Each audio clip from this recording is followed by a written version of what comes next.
하선행, 하나님의 선을 행하라. 오늘 7번째 시간입니다. 지난주는 혀의 사용법, 언어 생활의 중요성에 대해서 함께 살펴봤죠. 우리가 하나님의 선을 행하는 데 있어서 가장 결정적인 통로 역할, 도구 역할을 하는 것이 바로 언어 생활입니다. 오늘은 좀 더 근본적인 주제예요. 어떻게 말을 하는가? 어디에서 어느 만큼 말을 하는가? 또 왜 그렇게 말을 했는가? 그게 필요한 것이 바로 지혜이죠. 하지만 이 지혜라는 것은 꼭 언어 생활에만 국한되는 것은 아니죠. 살면서 이 지혜가 필요할 때가 얼마나 많은지 몰라요. 오늘 설교의 제목은 하늘의 지혜입니다. 원래 의미는 위로부터의 지혜, 하늘로부터의 지혜라는 그런 뜻을 갖고 있어요. 야고보 사도는요, 우선 지혜와 총명이 있다고 생각하고 자랑하는 사람들을 향해 이렇게 도전을 합니다. 우리 13절 말씀 우리 한 번 더 같이 읽죠. 시작. 너희 중에 지혜와 총명이 있는 자가 누구냐?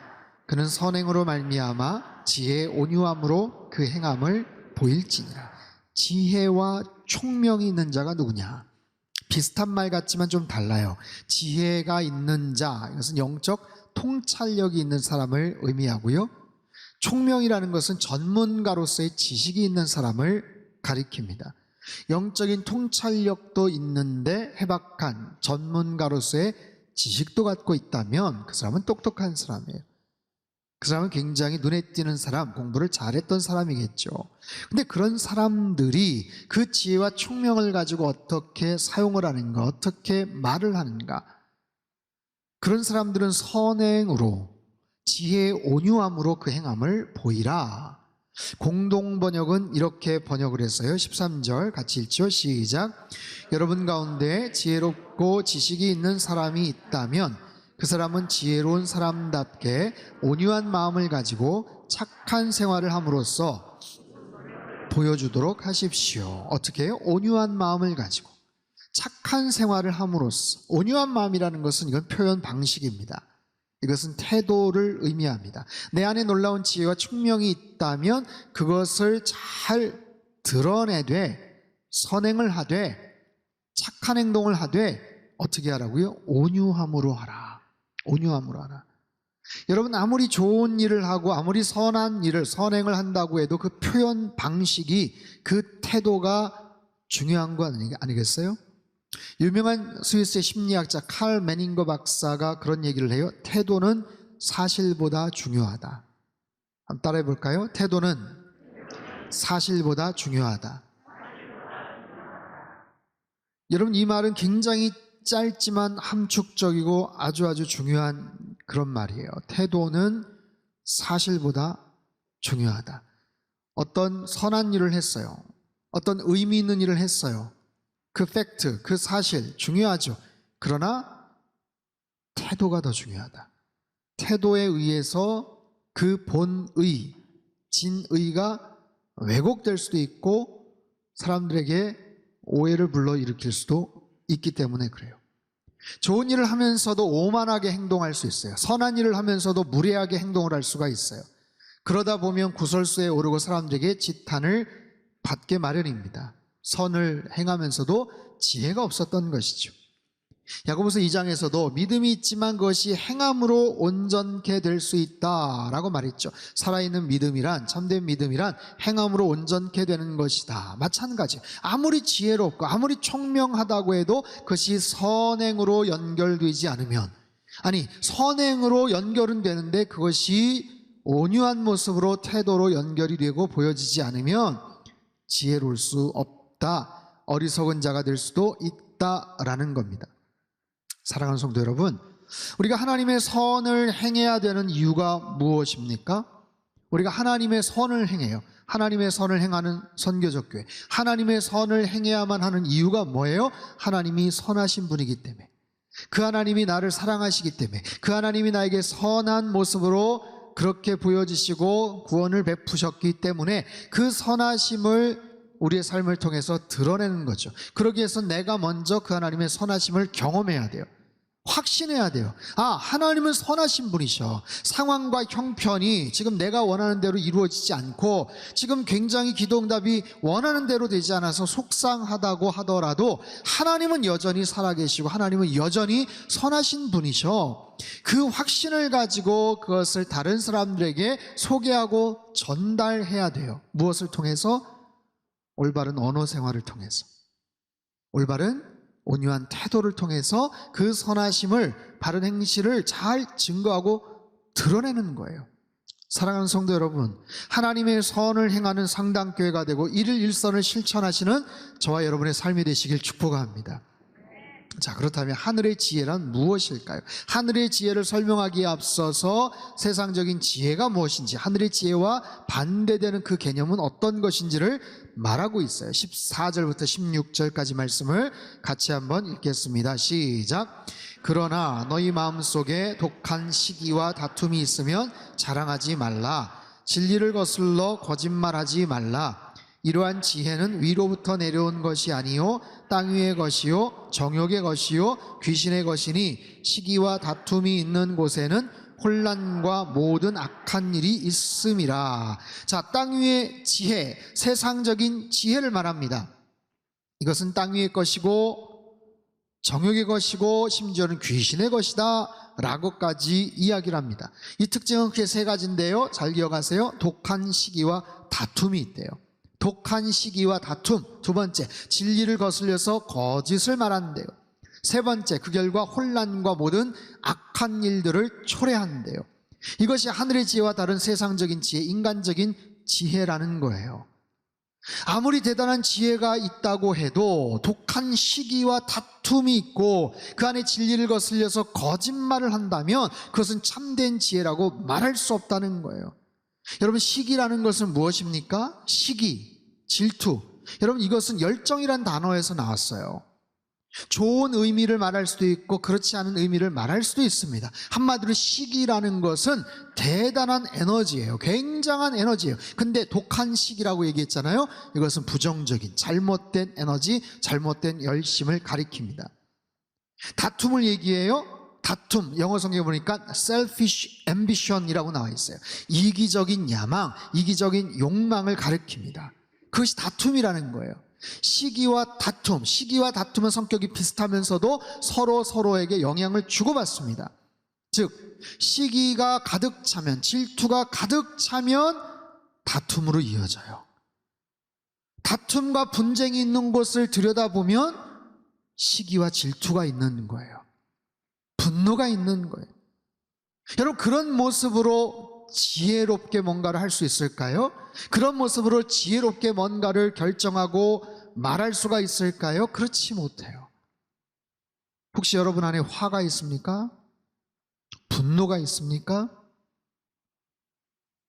여러분, 우리 안에 만약에 어떤 화와 분노가 있다면 이유가 있을 거예요. 원인이 있을 거예요.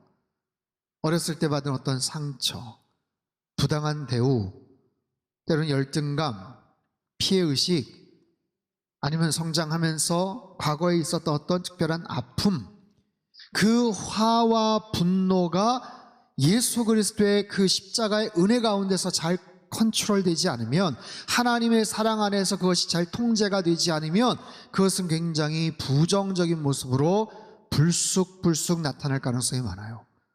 내가 원하지 않을 때, 내가 원하지 않은 표현과 방법으로, 그리고 굉장히 자극적이고 극단적인 모습으로 나타날 가능성이 많다는 거예요. 그것이 질투와 다툼으로 연결이 되고 거기에 거짓이 추가가 되고, 그러면 이제 죄를 짓는 거죠. 어려워지는 거예요. 여러분, 세상에 얼마나 많은 사람들이 거짓을 진리인 것처럼 포장을 합니까? 그것이 지혜이고 묘수이고 똑똑한 생각이라고 자화자찬을 합니까? 사기를 치기 위해서 혈안이 되어 있고 경쟁업체를 이기기 위해서 온갖 편법을 사용해요.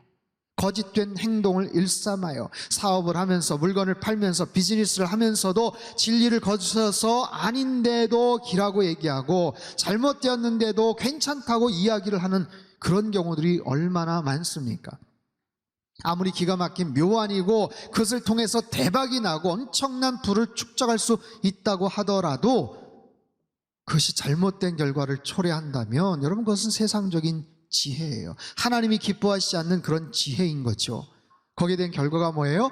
혼란과 악한 일들, 혼란과 다양한 악한 모습들. 그것으로 인해서 혼란이 생겨요. 그것으로 인해서 악한 결과들이 초래가 되는 거예요. 시기와 다툼으로 출발한 지혜의 결과, 혼란과 악한 일, 모든 악한 일, 선한 것이 전혀 없는 좋은 의미에서, 야, 이렇게 해서 이런 부정적인 결과도 있었지만 그래도 이런 긍정적인 결과도 있지 않았냐? 아니요. 그게 아니라 모든 악한 일, 모든 악한 일. 사랑하는 성도 여러분, 우리에게는 어떤 지혜가 필요할까요? 여러분은 어떤 지혜를 원하십니까? 세상의 지혜, 정욕적이고 악한 결과를 초래할 수 있는 이러한 지혜를 멀리 하십시오. 시기와 다툼을 자랑하지 마십시오. 거짓을 도구로 삼지 마십시오. 기막힌 아이디어와 지혜처럼 보이지만 마지막 결과는 큰 혼란과 비극을 가져다 줄 거예요. 바라기는 하나님의 지혜, 하늘의 지혜를 사모하시고 그 지혜의 주인공이 되어 살아가시길 주님의 이름으로 축복합니다. 그렇다면 하늘의 지혜란 어떤 지혜일까? 부정적이고 세속적이고 인간적인 지혜가 이러했다면 하나님의 지혜, 하늘의 지혜는 어떤 것일까? 8가지로 설명을 합니다. 자, 성령의 9가지 열매, 성령의 9가지 열매가 있듯이 하나님이 주시는 하늘의 지혜 8가지 특성이 있다고 이야기를 해요. 17절 말씀을 우리 큰 목소리로 읽겠습니다. 시작. 오직 위로부터 난 지혜는 첫째 성결하고, 다음에 화평하고, 관용하고, 양순하며, 긍휼과 선한 열매가 가득하고, 편견과 거짓이 없나니. 자, 2가지씩 이렇게 묶어봐요. 첫 번째, 두 번째가 성결과 화평이에요. 세 번째, 네 번째 관용과 양순이에요. 5번째, 6번째 긍휼과 선한 열매, 마지막이 편견과 거짓이 없음. 자, 8가지 중에서 가장 으뜸이 바로 성결함입니다. 성결함, 하그노스라는 단어인데요, 이것은 죄가 없음, 순수함, 두 마음을 가지지 않음, 깨끗함, 그런 뜻이에요. 근데 그보다 더 깊이 들어가서 신 앞에 나아갈 정도의 깨끗함, 신 앞에 설 만큼 충분한 그런 깨끗함을 의미해요. 여러분, 얼마나 깨끗해야 하나님 앞에 충분하게 설 수 있을까요? 그런 깨끗함은 존재하지 않죠. 인간에게는 존재하지 않죠. 가능하지 않죠. 하지만 그런 만큼의 순진무결한, 완전히 순전무구한 그런 모습의 성결함을 의미합니다. 두 번째는 화평이에요. 에이레네. 이 화평은 인간과 인간 사이의 평강, 하나님과 인간 사이의 그런 바른 평화를 만들어낼 수 있는 지혜, 사람들에게 아픔을 주고 사익을 취하는 그런 의미에서의 교활한 지혜나 잔꾀가 아니라 사람들을 서로 화목시켜주면서 하나님께 더 가까이 갈 수 있게 만드는 그런 지혜를 말합니다. 세 번째, 네 번째는 관용과 양순이에요. 이 말의 의미는 굉장히 비슷합니다. 흡사합니다.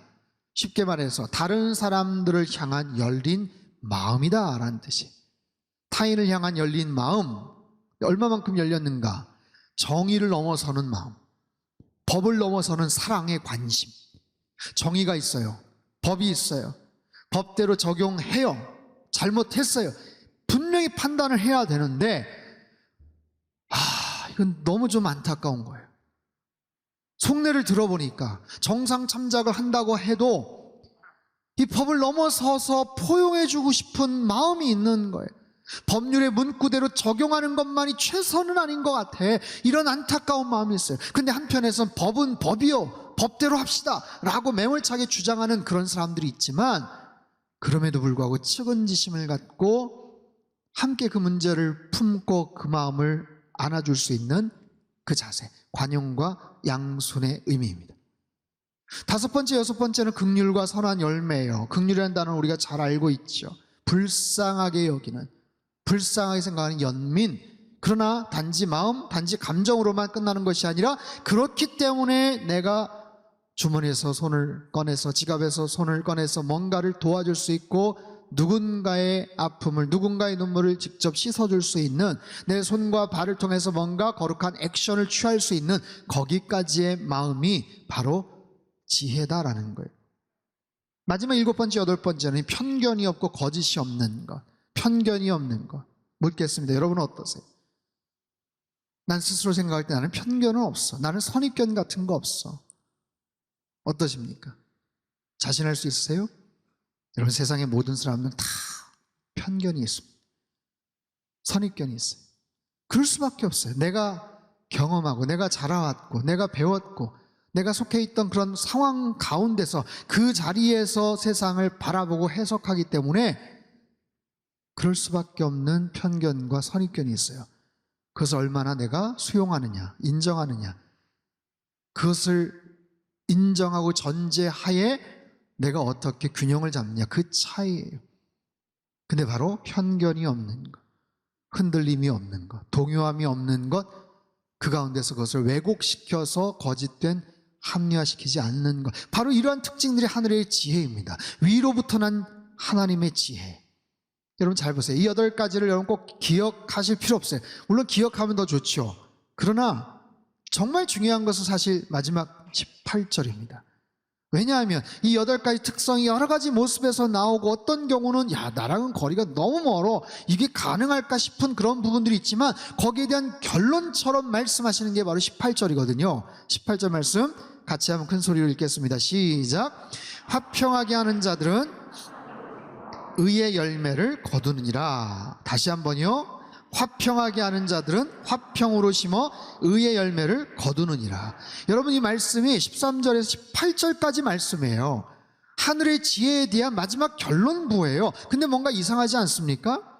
지금까지 지혜에 대한 이야기를 하다가 갑자기 화평하게 하는 자들, 지혜라는 단어도 없어요.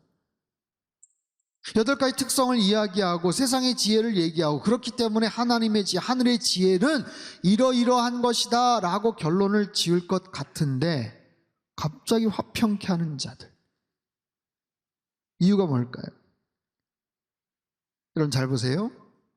여기서 마지막 결론처럼 화평케 하는 자들, 피스메이커 이야기하는 이유는 지금까지 지혜에 대한 결과, 교훈이 결국에는 관계적인 측면에서 나타나게 된다라는 거예요. 관계적인 측면.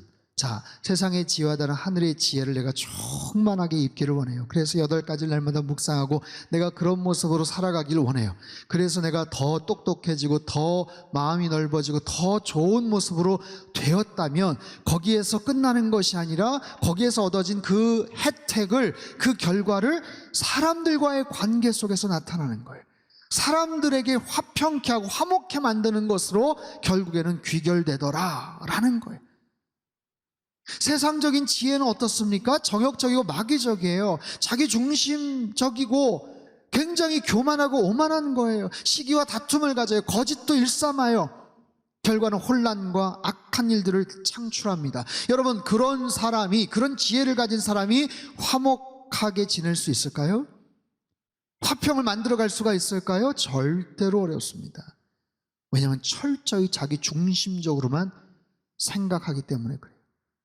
그 비상하고 똑똑한 계산과 그 탁월함을 결국에는 자기 중심적으로만 사용을 하기 때문에 그래요.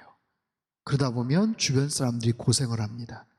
그러다 보면 주변 사람들에게 피해가 갑니다. 손해를 보는 사람들이 늘어납니다. 그 사람이 똑똑한 지혜라는 것으로 인해서 속해 있는 공동체가 파괴가 되고 악영향을 끼치게 됩니다. 그런 거예요. 속해 있는 모든 곳이 불편한 거예요. 그 사람으로 인해서 어려움을 겪는 거예요. 바로 그것이 세상의 지혜라면, 하나님의 지혜, 하늘의 지혜는 그 반대죠. 그 지혜를 통해서 오히려 사람들과 화목해 되는 것. 사랑하는 성도 여러분, 이러한 세상의 지혜를 여러분 부러워하지 마세요. 세상적으로 굉장히 스마트하고 똑똑하고 뭔가를 항상 앞서 나가서 뭔가를 자기 이득을 손해보지 않고 취한다. 여러분 주변에 그런 사람도 있거든요. 부러워하지 마십시오. 조금 부족해도, 조금 더디 가도, 조금 손해를 보는 것 같아도 하나님은 우리의 중심을 알고 계세요. 하나님은 우리의 진심을 알고 계셔요. 우리 마음 한복판에 무엇이 담겨져 있는지를 하나님은 알고 계시고, 하나님께서 기뻐하시는 사람이 될 때 우리의 삶을 가장 평탄하고 아름다운 모습으로 인도해 주시더라라는 거예요. 위로부터의 지혜, 참된 지혜, 내가 속해 있는 모든 관계에 평화를 만들어 갑니다. 그럼 그런 사람들이 되세요. 나로 말미암아 내 주변 사람들이 서로 화목해 되는 것. 참된 지혜, 하늘의 지혜를 통해서 내 주변 사람들과의 관계를 화목하게 만드는 것. 그래서 의의 열매를 맺고 그 사람들이 하나님과의 관계가 화목하게 만들어질 수 있도록 돕는 것. 여러분, 이런 하늘의 지혜가 필요한 곳이 어디예요? 우리 가정이죠. 우리 교회죠. 우리 일터죠. 여러분, 만나는 모든 사람들과의 관계죠. 그 영역이죠. 그 직장과 일터에서 하나님의 지혜, 하늘의 지혜가 필요한 거예요. 여러분, 모든 상황에서 이러한 하늘의 지혜가 날마다 충만하게 맺어진다면 얼마나 좋겠어요. 내가 그런 지혜를 가진 사람이 되어서 나에게 속해 있는, 내가 속해 있는 모든 곳에 그런 평화를 만들어 간다면 얼마나 좋겠습니까? 하늘의 지혜, 모든 일에 지혜롭게 행하는 것. 사랑하는 성도 여러분, 언제나 주님과 동행하시고 주님께서 허락해 주시는 하늘의 지혜를 얻어 날마다 승리하며 살아가시길 축원합니다. 아주 심플한 논리예요. 하늘의 지혜를 얻으려면, 하나님의 지혜를 얻으려면 그 하나님과 가까워지는 거예요.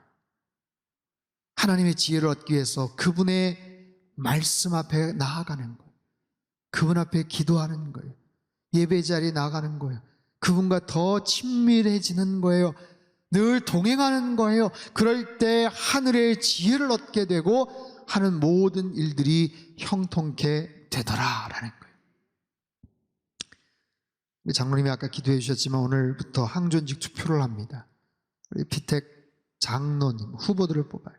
앞으로 상당교회 귀한 일들을 감당하실 장로님들을 뽑는 중요한 자리예요.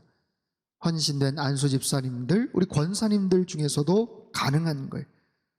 지금까지 열심히 섬기셨던 분들, 그리고 앞으로 향후 상당교회 미래를 짊어지고 가실 우리 젊은 리더들도 여러분 기도하심으로 잘 뽑아주세요. 하늘의 지혜를 사모하는 분들, 그 지혜를 가지고 사람들과 화목하게 지낼 수 있는 분들을 여러분들이 선출하셔야 돼요. 세상의 지혜가 아닌 하늘의 지혜, 8가지의 덕목을 가진 성결과 화평, 관용과 양선, 긍휼과 선한 열매, 편견과 거짓이 없는 분들을 선출하세요. 너무 조건이 까다로운가요? 아무튼 이 귀한 마음을 가진, 그래서 화평케 하는 사람들, 그 사람이 들어간 곳에 웃음이 있고 평화가 있는 그런 사람들, 그 사람이 만나는 사람마다 살아나고 격려하고 사람을 세워줄 줄 아는 그런 사람들, 그런 귀한 일꾼들을 통해서 우리 상당교회가 더욱더 견고하게 세워져 갈 줄로 믿습니다.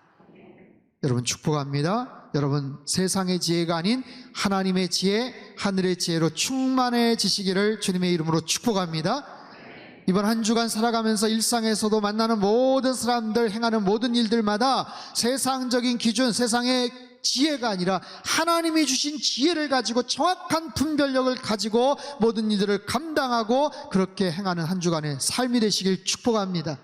다윗과 같이 어떻게 해요? 다윗과 같이 하나님과 늘 동행함으로 말미암아 하나님이 늘 함께 하셨기 때문에 그가 모든 일에 지혜로울 수 있었더라. 우리 자녀들 공부할 때마다 하나님께서 지혜를 허락해 주시기를 원합니다. 어떻게 해요? 주님과 늘 동행해야 돼요.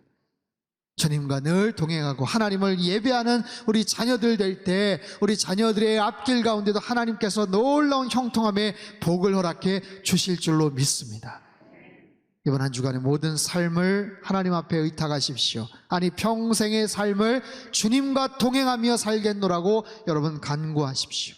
그럴 때 하나님께서 우리의 모든 일거수일투족 하나님의 지혜, 하늘의 지혜로 충만하게 채워주시는 놀라운 은혜와 축복이 있게 될 줄로 믿습니다.